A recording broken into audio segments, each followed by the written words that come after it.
ఉపదేశ సారము 27వ శ్లోకం. ఇంకా ఎన్ని ఉన్నాయి? ఇంకా 3 ఉన్నాయి గురువు గారు.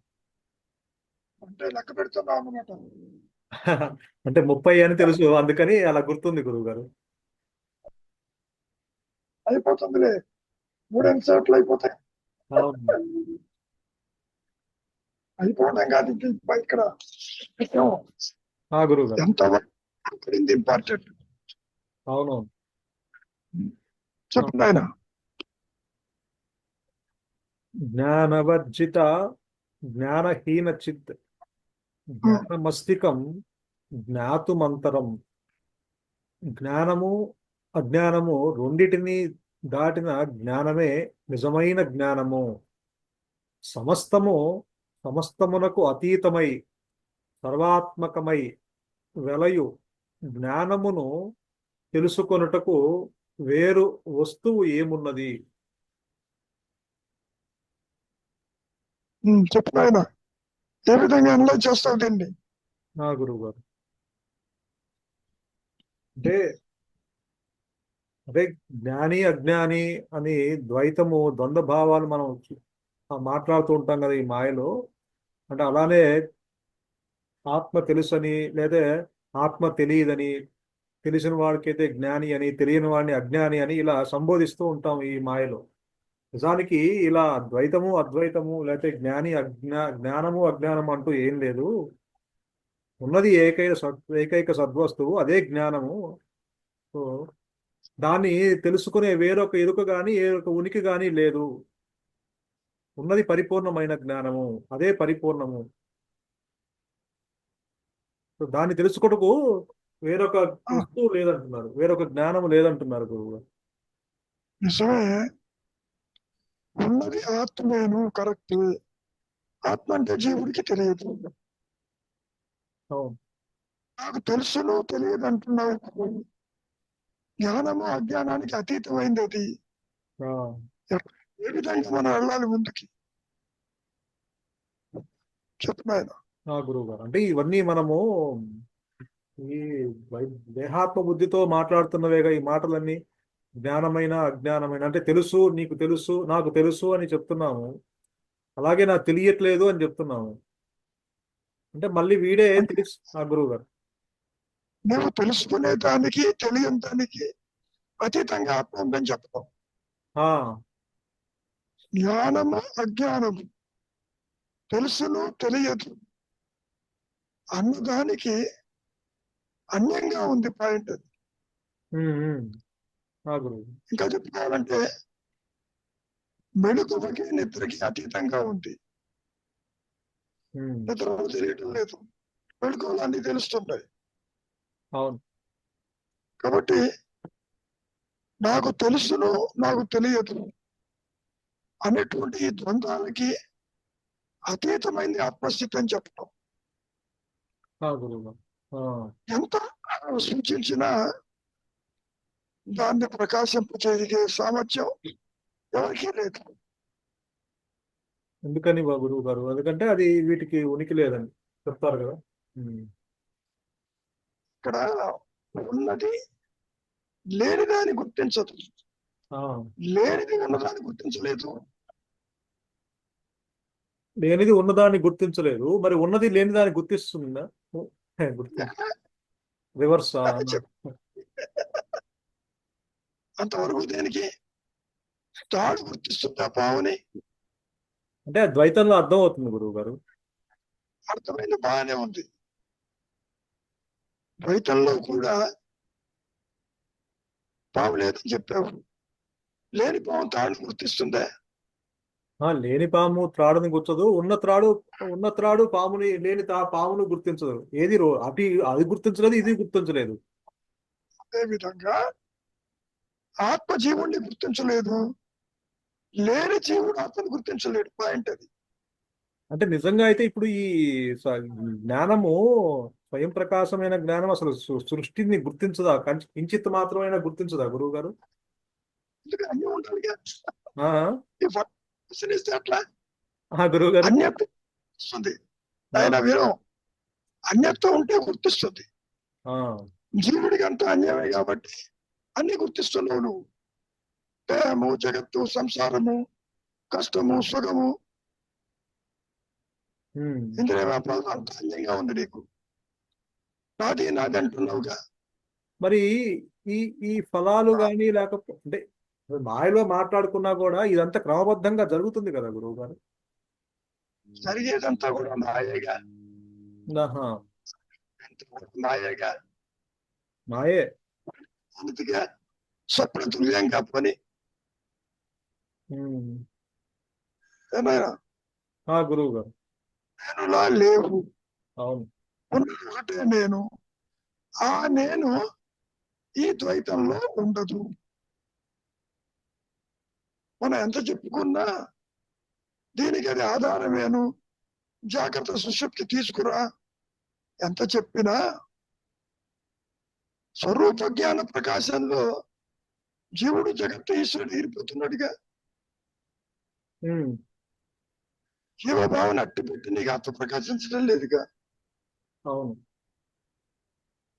ఏనాయనా ఆ, అవును గురువు గారు. అంటే అది ప్రకాశించినప్పుడు జీవభావన లేనిది లేనట్టుగా లేకపోకుండా లేచిపోతుంది అది. అవును. రెండు నేను లేవు. ఉమ్. ఒకటే నేను అలా కనపడుతుంది, ఒకటే తాడు పావుగా కనపడింది, ఒకటే ముచ్చమ చిప్ప వెండిగా కనపడింది. గురువు గారు. వెండి వేరు ముచ్చమ చిప్ప వేరు కాదు, తాడు వేరు పావు వేరు కాదు, ఆత్మ వేరు జీవుడు వేరు కాదు. ఆత్మ జీవుడిగా కనపడింది. పాయింట్ అది. ఉమ్, ఉమ్. ఆ. నీవే అది అంటున్న ఉద్దేశం అది. అంటే దైవత్వం ఉన్నప్పుడు మనస్సు ఉండదు ఇంకా అక్కడ. ఉంటే మనస్సు ఎక్కడ? ఆ. ఇప్పుడు ఏదో ఆయన ముందు రావాలిగా గుర్తించడానికి. దేహమా అది ఉన్నట్టు చెప్పదు. అవును. నువ్వు చెబుతున్నావు ఈ దేహం నాదని. ఏనాయనా అవును గురువు గారు. ఆత్మ అనేది ఈ మూడు అవస్థల్లో ఉండదు. చెప్పుకోవడానికి ఆధారమే గాని కనెక్టివిటీ లేదు అసలు అక్కడ. ఉమ్. ఎందుకని? నీవు ఆత్మగా ఉంటే సృష్టి లేదు, సృష్టిని చూస్తున్నప్పుడు ఆత్మ లేదు. Very simple. గురువు గారు. ఆత్మ లేదు అంటే ఉందా నీకు తెలియదు. పాయింట్ అది. అంటే ఇప్పుడు ఈ ఉపాధులన్నీ చైతన్యవంతం అవుతున్నాయి, దానికి ఆధారం ఆత్మే, కానీ ఆత్మకి దీనికి సంబంధం లేదంటున్నాం ఎట్ ది సేమ్ టైం. లేదుగా, లేదుగా. భ్రమజనితమైంది కాబట్టి తాడుగా చూస్తే నీకు పాంబై ఎందుకు కలుగుతుంది? ఆత్మగా నీవు నిలిచి ఉంటే దేహత్వ వృత్తి జన మరణాలు ఎందుకు కలుగుతాయి? లేవుగా. ఏమైనా గురువు గారు. కాబట్టి మాయలు చెప్పుకునే మాట ఏమిటి? ఉన్నది జ్ఞానము, లేనిది సృష్టి.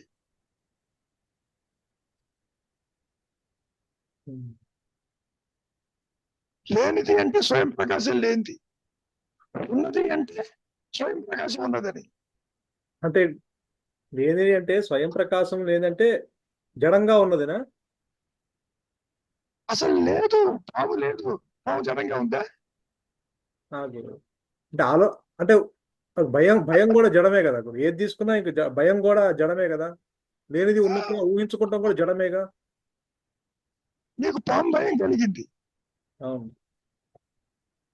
జడత్వం చైతన్యత్వం అయింది ఇక్కడ. అవును. ఇప్పుడు మనస్సు జడమైంది, చైతన్యం కలిగింది. సరే, బాగానే ఉంది. నీవు లోపల ఉన్నది గుర్తిస్తున్నావు, వాసనలు గుర్తిస్తున్నావు, భయాన్ని గుర్తిస్తున్నావు. Is it not? అవునవును. స్మృతులను గుర్తిస్తున్నావు. అవును. అసలు పాము అంటే నీకు ఐడియా లేదనుకో, తాడు మీద పడ్డా మేగుచ్చుకున్నా నీకేమనిపించదు.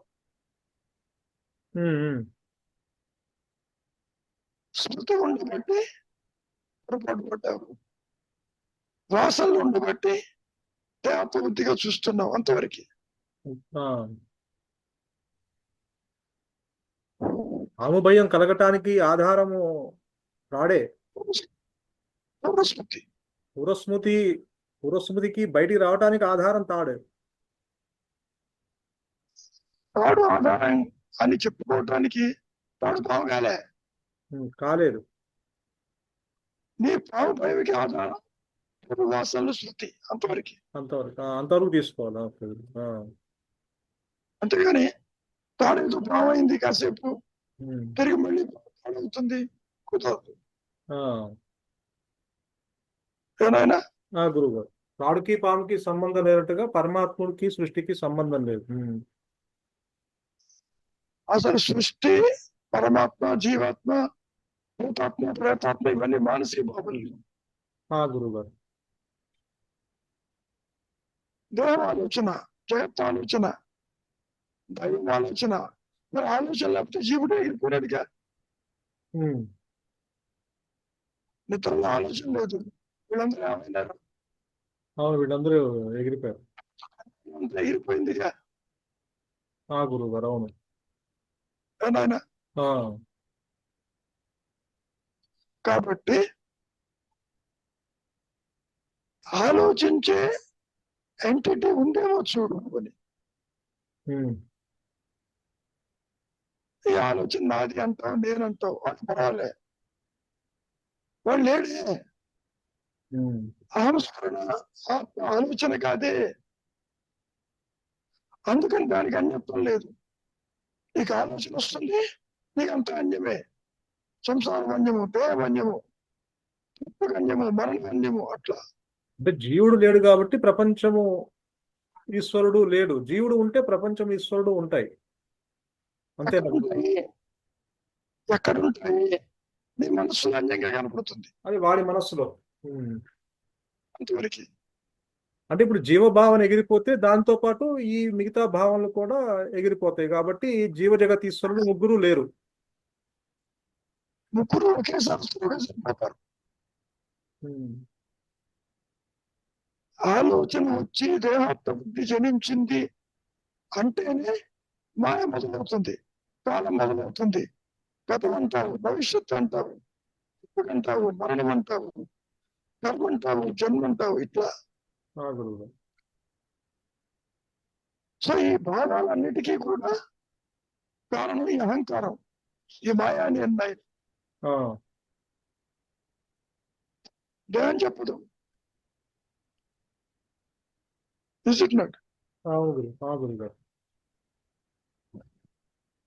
కాబట్టి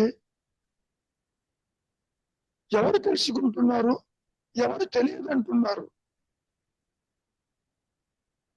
తెలుసుకునేది నీవే, తెలియదు అనేది నీవే. అది ఉండేవచ్చు ఆయనది.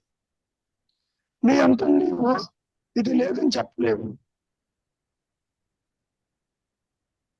ఒక్క స్వరూప జ్ఞాన ప్రకాశంతోనే ఇది అదృశ్యమై తిరిగి దేహం కనపడ్డప్పుడు అప్పుడు చెబుతావు ఇది విడిగా లేదు అన్నది అది. అందుకనే తత్వవాక్యం వచ్చింది. మాత్రమే ఉన్నది. దేహంగా ఉన్న ఈ త్వం, నేను నాది అనేది లేదు అని చెప్ప.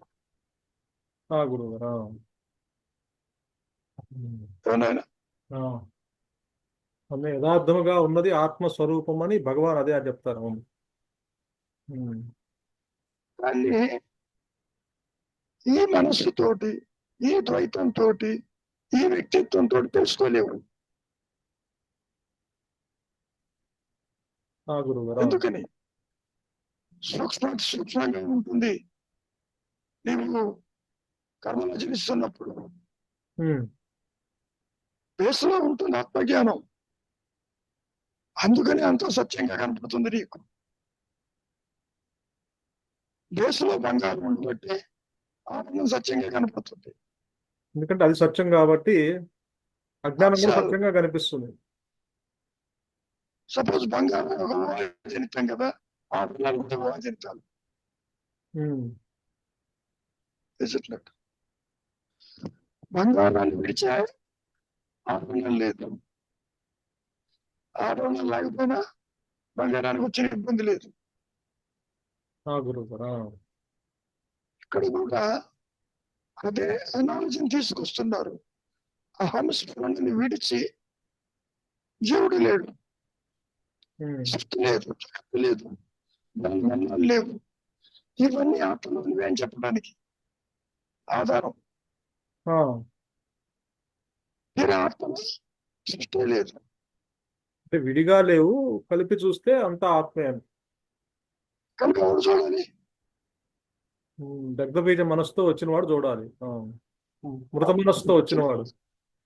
చూశాడు కాబట్టి చెబుతున్నాడు, ఉన్నది ఆత్మ, లేనిది సృష్టి అని. కలిపి చూడాలి అంటే నాయన మళ్ళీ మనస్సు రావాలి, ఈ అహంకారం కలెత్తాలి. అహంకారంతో చెప్పే మాటలు కాదు కదా. గురువు గారు. అవును. సో కలిపి చూడటం అనే దానికంటే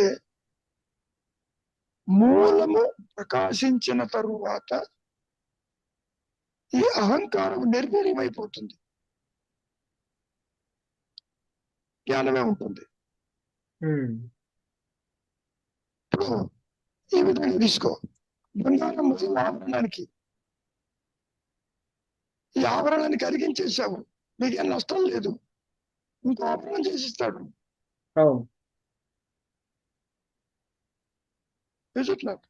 గురుగారు. అవును. సో నామ భక్తుడములు నష్టమైనప్పటికీ మూల పదార్థంలో ఏ ఇబ్బంది లేదు. ఇంకోటి కూడా చెప్పారుగా, మట్టి పాత్రలు, పాత్ర ఉన్నా, చెల్లి పెంకులు ఉన్నా, పొడి ఉన్నా, అంత మట్టి. అది సో జీవుడు నశించిపోయినా ఆత్మగానే ఉన్నాడు, ఇది అర్థం చేసుకోవాలి. ఎక్కడ పోతాడు అనుకోపోదు. అంటే జీవుడు నశించక ముందు ఆత్మగా ఉన్నాడు, నశించిన తర్వాత కానీ ఆత్మగా. జీవుడుగా ఉన్నప్పుడు ఆత్మగానే ఉంటాడు, జీవుడు ఆత్మగానే ఉంటాడు. పాయింట్ అది. ఇప్పుడు జీవుడు నశించాడు అనుకో, దేవరు రాలిపోయింది, ఎక్కడికో పోయాడు అనుకో, మాకు ఆత్మగానే ఉంటాడు. ఉన్నది ఆత్మ, లేని సృష్టి. లేనిది అంటే ఆత్మని విడిచి విడిగా లేదు.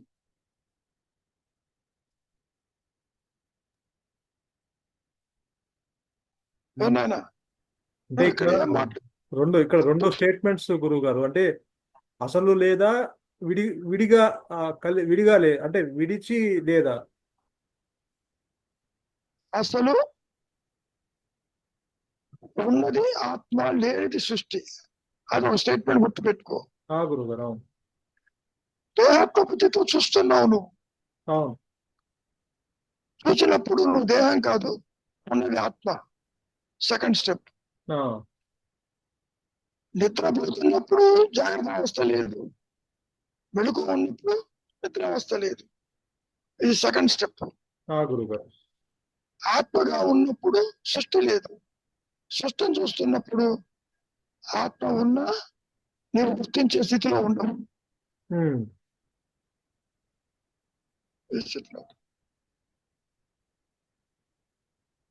అంటే ఉన్నది నేనున్నాను అన్న అహంస్ఫురణ, అది మాత్రమే సత్యము, సృష్టి లేదు అంటున్నాం. అదొక స్టేట్మెంట్.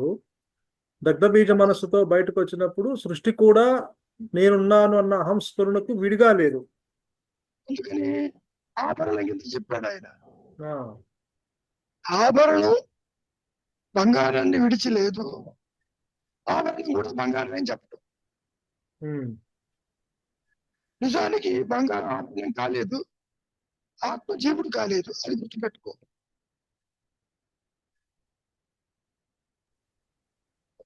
ఇంకా అనుమానం? అర్థమైంది. అంటే ఆత్మస్థితిలో ఉన్నప్పుడైతే ఆ సృష్టి లేదు అసలు. దగ్ధబీజ మనసుతో బయటకు వచ్చాడు కాబట్టి చెప్తున్నాడు. బయటికి రావటం లోపలికి వెళ్ళటం పాయింట్ కాదు ఇక్కడ. గురువు గారు. నీ దృష్టి జ్ఞాన దృష్ట్యా, చక్షు దృష్ట్యా, ఇదే పాయింట్. ఒకసారి స్వరూపం ప్రకటితమైన తర్వాత ఉన్నది జ్ఞాన దృష్టేగా. ఇంకా ఒకసారి ప్రకాశించడం అనేది నువ్వు టైం ఫ్యాక్టరీ చూస్తున్నావు, గురువు గారు. ప్రకటించడం లేదని ఇప్పుడు అనుకుంటున్నావు. నేనేం చెబుతున్నాను, ఆత్మతో ఉంటూ రవికుమారుగా ఉన్నావు ఇక్కడ నువ్వు. ఆత్మను విడిచి రవికుమార్ లేడు. రవికుమార్ లేకపోయినా ఆత్మ వచ్చిన ఇబ్బంది లేదు. గురువు గారు, అవును, అది అర్థమైంది. కాబట్టి మనస్సు తల ఎత్తినా తల ఎత్తకపోయినా అహం స్మరణకు వచ్చే ఇబ్బంది లేదు. కానీ అహం స్మరణ లేకుండా అహం ధ్యానం లేదు. ఈ రెండు కలవు మళ్ళీ. ఎందుకని? నామరూపములు సత్యం మీద అట్టి పెట్టావు ఇక్కడ, ఆపాదించబడినట్టుగా ఉన్నాయి వాసన వల్ల.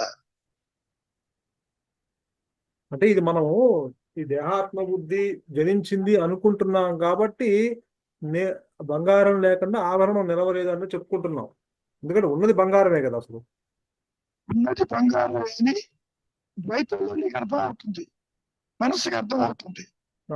ఆత్మ దగ్గరికి వస్తే నీకు అర్థం కాదు.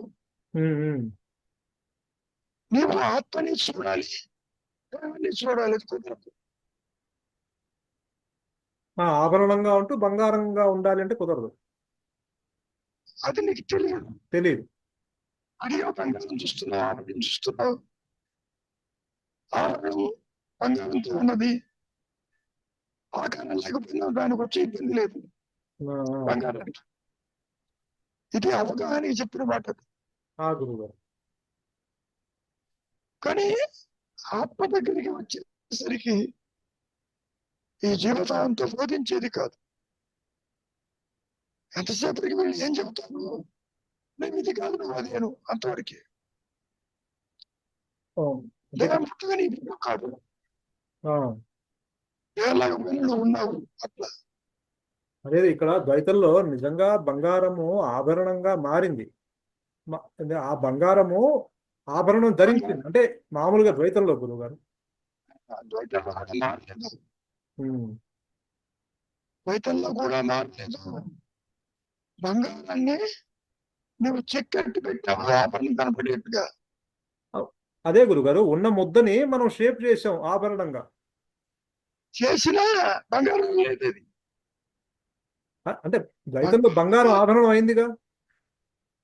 నీ భావన అది. నువ్వు బంగారాన్ని మెల్ల వేసుకుని అనుకుంటాను, ఇది ఆభరణం అంటే ఆభరణం అవుతుంది. అది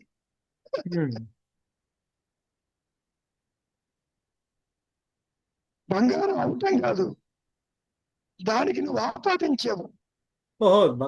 ఉన్న బంగారాన్ని నేను నామరూపాలుగా ఆపాదించి అలా ఆభరణం సృష్టించా. ఆకారం పెట్టావు, ఆకారం సృష్టించాను. ఇది గొలుసు అన్నావు, ఇది బ్యాంగిల్ అన్నావు, ఇది కంఠాభరణం అన్నావు, ఇట్లా. నిజానికి బంగారం అలానే ఉంది. That is point. ఎవరు బంగారం మొత్తం చేతికి పెట్టుకుని ఇది కాదన్నారు, గాలాగారం తీసుకొస్తాడు. అంటే బంగారం నామరూపాలు ధరించినట్టుగా ఆభరణంగా మారినట్టుగా ఉంటుంది, కానీ బంగారంలో మార్పు రాలా. బంగారం ఆభరణంగా ఉంటాం కాదు, నీ ఆలోచన ఆభరణం కింద చూస్తున్నావు, దాన్ని మార్చి అలా చూస్తున్నా. అదే మార్చి చెప్పింది, నామరూపత్వకములు ఇంపోజ్ చేసావు దాని మీద. రూపం మార్చావు, ఒక పేరు పెట్టావు, రూపం మార్చావు. ఇది గాజు అన్నావు, ఇది ఆభరణం అన్నావు, ఇది వడ్డానం అన్నావు, అంతా బంగారమేగా. అంటే అలానే ఇక్కడ కూడా ఆత్మ దేహాత్మబుద్ధి జరించిన తర్వాత అంటే ఆత్మ మీద ఈ దేహము నేనంటే దేహము అన్న నామరూపాలు ఆపాదించబడినట్టుగా ఉన్నాయి. నిజానికి ఆత్మ దేహం అవల, దేహాత్మ బుద్ధి అవల.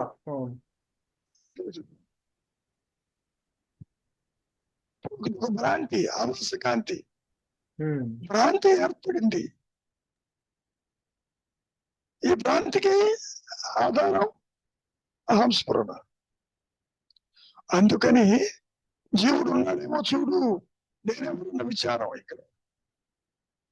అంటే నిజంగా ఈ నామరూపాలు నిజంగా జనించాయా అనేది ఇక్కడ విచారణ. అంతే కదా. నీవు కాని దానితో, అంటే ఆత్మ కాని దానితో ఒక దేహాన్ని సృష్టించక నాకంటున్నావు. అట్టివాడు లేడు అంటున్నాడు. అది గ్రహించాలి. అదే అంటే వీడు నిజంగా రూపం ధరించాడా, దేహం అనే రూపాన్ని ధరించాడా అన్నది ఇక్కడ ప్రశ్న. అంటే అసలు దేహం ఎక్కడుంది? ముందు దేహం ఉండాలిగా. అవును. ఆత్మగన్యంగా ఒక దేహం ఉండాలిగా. అవును. జడం ఉండాలిగా. జడ చేతుల వల్ల కలయిక ఒకటి ఏర్పడాలిగా. అంటే ఇక్కడ దేహాత్మ బుద్ధి అంటే దేహమే ఆత్మ అనుకునే బుద్ధి మరి రావాలి అంటే నువ్వు కల్పించాలిగా. ఆత్మ కల్పించదుగా. ఆత్మజ్ఞానము తనకు తాను ఉంటుంది అంతవరకే. ఇక్కడ అహంకారం కల్పిస్తుంది. లోకంలో ఉంటుంది ఆత్మజ్ఞానం. ఇది అహంకారం, ఆత్మజ్ఞానం ఉంటుంది. ఏనాయనా? కాబట్టి ఉన్నది జ్ఞానము, లేనిది అజ్ఞానము, లేనిది జనన మరణాలు, లేనిది పరిమితత్వము, లేనిది ద్వైతము. ఇట్లా తీసుకో. గురుగారు.